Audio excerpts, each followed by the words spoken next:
Fred was a young soldier in a big camp. During the week, they always worked very hard, but it was Saturday, and all the young soldiers were free. So, their officer said to them, "You can go into the town this afternoon, but first I'm going to inspect you." Fred came to the officer, and the officer said to him, "Your hair's very long.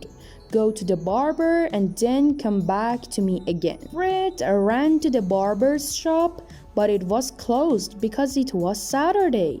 Fred was very sad for a few minutes, but then he smiled and went back to the officer.